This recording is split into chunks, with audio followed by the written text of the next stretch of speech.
नमस्कार, मैं आप सभी का सपनों से बुनी कहानियां की द्वितीय कड़ी में हार्दिक स्वागत करता हूं। आज की कहानी का नाम है इच्छा।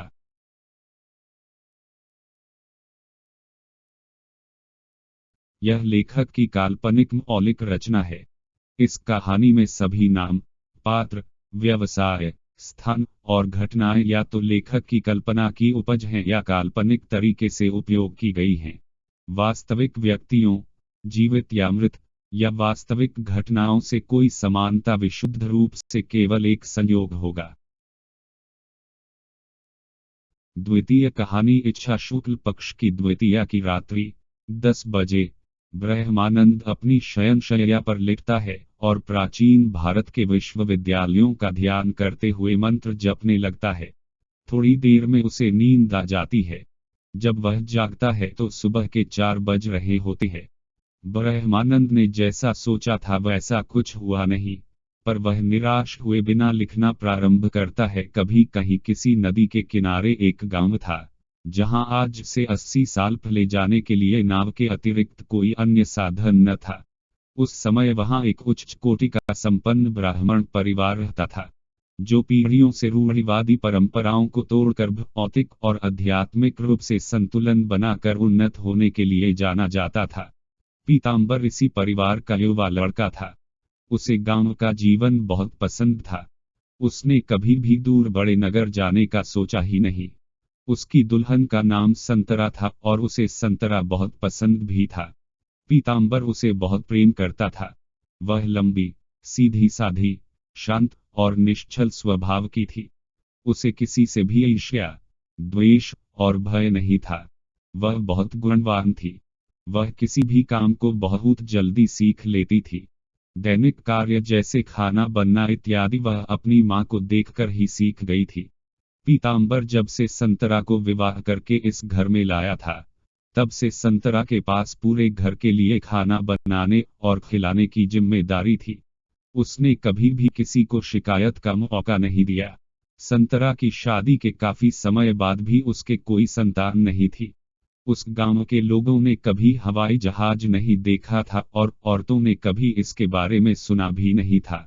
गांव में बहुत सी औरतें ऐसी भी थी जिन्होंने रेलगाड़ी के बारे में दूसरों से बस सुना ही था। वे केवल बैलगाड़ी, इक्का और नाव ही जानती थी। संतरा भी उनमें से एक थी। एक दिन पीताम्बर ने किसी बाहर वाले से हवाई जहाज के बारे में सुना। उसके बाद जब वह खेती का काम निपटा के संतरा से मिला, तो उसने संतरा को लोहे की चिड़िया के बारे में बताया जिसमें बैठकर मनुष्य हवा में उड़ता है। पीताम्बर की बातें सुनकर संतरा का भी मन हवाई जहाज देखने और उसमें बैठने का हुआ। काफी लंबे समय के बाद संतरा ने एक बच्ची को जन्म दिया, जिसका नाम श्रद्धा रखा गया।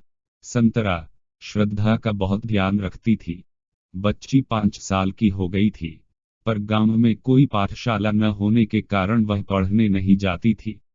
एक दिन संतरा आंगन में कुछ काम कर रही थी। तभी श्रद्धा अचानक से आकर अम्मा अम्मा कहते हुए संतरा से पीछे से लिपट गई। संतरा ने श्रद्धा को दुलराते हुए आगे की तरफ खींचा। संतरा श्रद्धा के सिर पर हल्के हाथ से धीमे धीमे हाथ फेरती हुई मेरा भैया जग गया, मुंहना ना ही धोई। श्रद्धा संतरा को काम करती देखते हुए नाही, अम्मा आज हम सपन देखें। संतरा अपना काम करते हुए मेरी गुड़िया लड्डू खा रही थी। सपन में? श्रद्धा: नहीं अम्मा, हम बहुत बड़ा घर देखे सपन माँ। वो घर अपने सबे के घर जैसन रहा पर अंगना बहुत बड़ा रहा। हाथ से संकेत करते हुए ये लंबा रहा। अंगने माँ सफेद सफेद जबर के चिड़ियन जैस कुछ उड़ के ऐस ओह मन जोन शीशा लगन रहा ओसे आर पार दिखत रहा। ओह के अंदर हम फिराक पहिने तुम्हारी गोदी में बैठी रहे। सिर हिलाते और पांव पटकते हुए अम्मा हम का तुम्हारी गोदी में बैठे का है। संतरा: अच्छा फिर इस सब काम कौन करे? तुम्हारी दादी। और का देखा मेरा लड्डू सपन में? श्रद्धा की दादी: तुम माँ बिटिया जानो, हम तो सिर्फ माजा लेबे। श्रद्धा: ओह के दरवाजा खुलत है और अम्मा तुम श्रद्धा संतरा से चिपकते हुए हमका गोदी में लेहे लेहे नीचे आई जात हो। संतरा अपना काम करते हुए श्रद्धा की तरफ देखकर हंसती है। दरवाजा हवा माँ खुला की जमीनी माँ। श्रद्धा, ना ही हवा माँ। फिर सीढ़ी से नीचे आए इन छोटन छोटन बैलगाड़ी जैस पहिया रहा। संतरा अपना काम करते हुए पहिया गिन पाई। श्रद्धा आंख बंद करके देखते हुए 123। 3 अम्मा। संतरा, सपन माँ हमार बिटिया आपन अम्मा के संग हवाई जहाज से घूमे गई रही। श्रद्धा, हवाई जहाज? अम्मा हवाई जहाज का होत है। संतरा, वही सपन में जैसे माई बिटिया घूम के आंगना माँ वापस उतरे। श्रद्धा, हवाई जहाज माँ घूमा वेले चला। संतरा काम निपटाने के बाद श्रद्धा का मुंह धुलाते हुए जाबे तो ले चलब। श्रद्धा दुलराते हुए हमका लाल रंग उजर फूल वाली सपन जैसी फिराक दिलाई दो मेले से। संतरा, ठीक।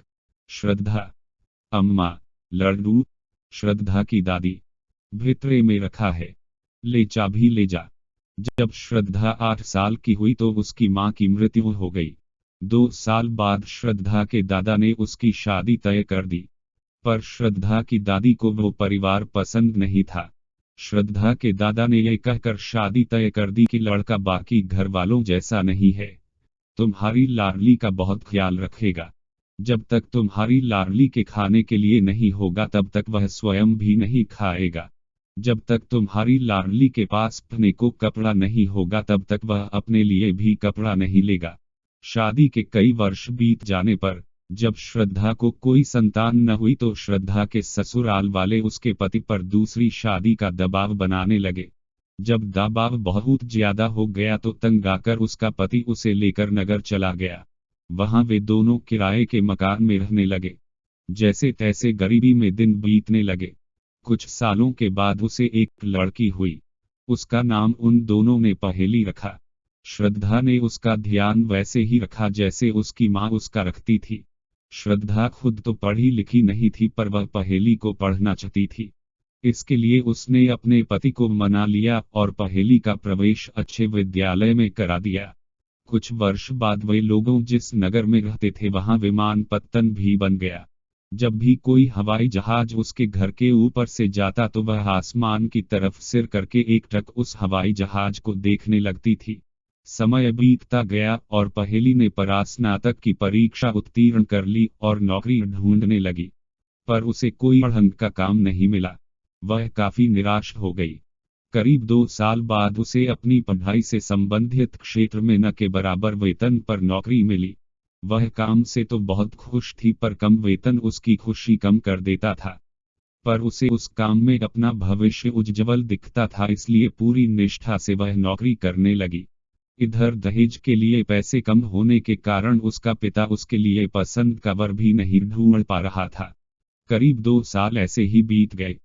पहेली को एक बड़े निजी व्यापारिक संघ में नौकरी के लिए साक्षात्कार का अवसर प्राप्त हुआ, जो कि उनके नगर से बहुत दूर दूसरे महानगर में था, जहां की भाषा और खान पान बिल्कुल अलग था। पहेली ने अपना और अपने पिता का रेलगाड़ी का शयन श्रेणी का टिकट रेलवे स्टेशन के बाहर बने रेलवे आरक्षण केंद्र से ले लिया और पूर्व निश्चित दिन पर वे दोनों रेलगाड़ी से यात्रा करके साक्षात्कार के लिए पहुंच गए। पहेली का साक्षात्कार बहुत अच्छा हुआ। साक्षात्कार के बाद उसी दिन वे दोनों वापस आने के लिए रेलगाड़ी में बैठ गए। घर आने के 7वें दिन जब पहेली ने साइबर कैफे में अपना ईमेल देखा तो उसे नौकरी पर रखे जाने की सूचना प्राप्त हुई। इससे वह बहुत खुश हुई पर वेतन कम होने की वजह से थोड़ा उदास भी हुई। घर जाकर जब उसने ये बात अपनी मां और पिता को बताया तो वे दोनों बहुत खुश हुए। पहेली ने श्रद्धा को रेल यात्रा के बारे में बताते हुए इस बार हवाई जहाज से जाने की इच्छा व्यक्त की, पर पहेली के पिता ने मना कर दिया। रात में जब श्रद्धा और उसका पति खाना खा रहे थे तो श्रद्धा ने अपने पति को मनाने का प्रयत्न किया। श्रद्धा, बिटिया का मन है, चले जाने दीजिए। श्रद्धा का पति, हम कब जाने से मना किए? सभी को आत्मनिर्भर होना चाहिए, चाहे वह किसी भी धर्म, जाति, लिंग या वर्ग का हो, यह सभी का अधिकार है। श्रद्धा, जहाज से जाने को मना किए, आप चले जाने दीजिए। श्रद्धा का पति हल्के गुस्से में कुछ साले बाद बूढ़ा जाएंगे। हम पूरी उम्र निकलने को है हम दोनों की। अपना मकान भी नहीं खरीद पाए हैं अभी तक। पहेली की शादी भी नहीं कर पाए हैं। तुम्हारे चक्कर में घर से भी कुछ नहीं मिला। कम से कम सिर छुपाने की जगह तो मिल ही गई होती। जो तुम लोगों का मन वो ही करो। श्रद्धा सिर नीचे करके हंसी को दबाते हुए खाना खाने लगी। अगले दिन पहेली और उसके पिता टिकट लेने हवाई अड्डे चले गए। वहां जाकर उनको पता चला जहाज के टिकट का दाम समय के साथ बदलता रहता है। हर हवाई कंपनी के टिकट का दाम एक ही दिन और समय में अलग अलग होता है। इंटरनेट पर यह सब एक साथ देखा जा सकता है और अपने बजट और सुविधा के अनुसार अलग अलग बुकिंग या कंपनी की वेबसाइट से टिकट लिया जा सकता है। पहेली के पूछने पर एयरलाइंस की खिड़की पर बैठी महिला कर्मचारी ने उसे बताया कि 2 लोगों के टिकट का खर्चा लगभग 20,000 हो जाएगा। यह सुनकर पहेली को लगा कि अभी ट्रेन से ही जाना उचित है। पहेली ने 2 लोगों का ट्रेन का टिकट बुक कर लिया और पूर्व निर्धारित दिन पर नौकरी करना शुरू कर दिया। पहेली ने शीघ्र ही कार्य में निपुणता प्राप्त कर ली। वह कोई भी काम हो बहुत जल्दी सीख लेती थी और स्वाध्ययन से उसमें निपुण हो जाती थी, जिससे उसको कार्यक्षेत्र में बहुत उन्नति प्राप्त हुई। जल्दी ही उसको अधिक वेतन की नौकरी मिल गई और कुछ समय उपरांत उसने अपना मकान भी खरीद लिया। सब कुछ व्यवस्थित हो जाने पर उसने अपनी मां और पिता से बात करके उनको अपने साथ रहने के लिए मना लिया और अपने पिता के लिए काम भी देख लिया। इसके बाद पहेली उन लोगों को लेने घर चली गई। घर पहुंचने के अगले दिन जब सामान बांधने के बाद उसकी मां ने अपने पति और उससे पूछा कि रेलगाड़ी में खाने के लिए कुछ बना ले, तो उसका पति मुस्कुराते हुए बिना कुछ बोले अपना जूता साफ करने लगा और पहेली भी मुंह में हंसी दबाए सिर नीचे किए अपने फोन में व्यस्त हो गई। श्रद्धा ने फिर से पूछा पर दोनों ने कोई जवाब नहीं दिया। श्रद्धा, क्या हुआ? आप कुछ बता क्यों नहीं रहे? पहेली, तुम बताओ क्या बना लूं? पहेली फोन देखते हुए मैं तो कुछ भी नहीं खाऊंगी। श्रद्धा का पति, मैं भी कुछ नहीं लूंगा। श्रद्धा, 36 घंटे बिना खाए पिए। श्रद्धा का पति, हाँ। श्रद्धा, कोई सिद्धि मिल गई है क्या? पहेली हंसते हुए, ट्रेन का टिकट तो मिला नहीं। श्रद्धा हल्का तेज और घबराए स्वर में, तो क्या बस से जाना है? यहां से सीधे बस इतनी दूर जाती है। श्रद्धा का पति गंभीर स्वर में, नहीं। श्रद्धा, फिर? दोनों ने कोई उत्तर नहीं दिया और अपने काम में मग्न होने का दिखावा करने लगे। श्रद्धा कमरे में खड़ी एक बार अपने पति को देखती, फिर पहेली को, फिर पति को, फिर पहेली को, फिर वो चारपाई पर बैठकर कुछ सोचकर अपने पर हंसने लगती हैं। उसको हंसता देख वो दोनों भी हंसने लगे। पहेली हंसते हुए, हम लोग जहाज से जा रहे हैं। हंसते हंसते श्रद्धा को मां की याद आ गई और उसकी आंखों में आंसू आ गए। अगले दिन सुबह 6 बजे वे लोग रिक्शा बुक करके हवाई अड्डे चले गए। श्रद्धा ने पहेली की लाई हुई लाल रंग की सफेद फूल बनी साड़ी पहनी थी। श्रद्धा ने कभी हवाई अड्डा अंदर से नहीं देखा था। रिक्शा उनको आगमन द्वार के पास उतार कर चला गया। श्रद्धा को धीमे धीमे चलाते हुए, तेजी से चारों ओर आंखें घुमाते हुए देखकर पहेली ने उसका हाथ पकड़ लिया और उसे के साथ प्रवेश द्वार से प्रवेश करते हुए चेक इन पटल की तरफ चली गई। वहां अपने सामान का वजन कराकर उन तीनों ने सामान जमा कर दिया।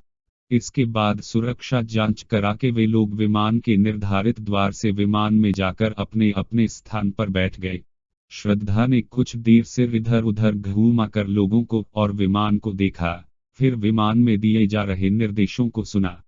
कुछ ही देर में विमान आकाश में आ गया। श्रद्धा बच्चों की तरह शीशे से बार बार बाहर कभी बादल कभी धरती देखने लगी। उसको ऐसा लगा कि बाकी लोग सोचेंगे कि ये पहले कभी जहाज में नहीं बैठी है, इसलिए चुप चुप होकर अपनी कुर्सी का टेक लेकर आराम से बैठ गई और गुरु मंत्र मन ही मन जपने लगी। मंत्र जपते जपते उसकी आंख लग गई। तब तक पहेली भी उसके कंधे पर सिर रखकर सो गई। उन दोनों ने सपना देखा, गांव में मकान है जिसके बीचों बीच बहुत बड़ा आंगन है। आंगन में सफेद रंग का छोटा हवाई जहाज आके उतरता है। उसमें एक सुंदर स्त्री साड़ी पहने हुए गोद में बच्ची लिए हुए शीशे के पास वाली कुर्सी पर बैठी हुई है। बच्ची ने सफेद फूल बने हुए लाल रंग की फ्रॉक पहन रखी है और शीशे से बाहर देख रही है। शीशे के बाहर भित्रे में झाबियां भरकर बूंदी के नारंगी पीले रंग के लड्डू रखे हैं।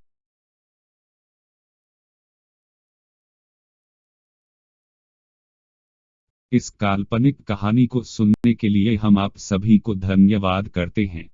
हम आप सभी से अगली कड़ी में पुनः मिलेंगे एक नई कहानी के साथ। तब तक के लिए नमस्कार।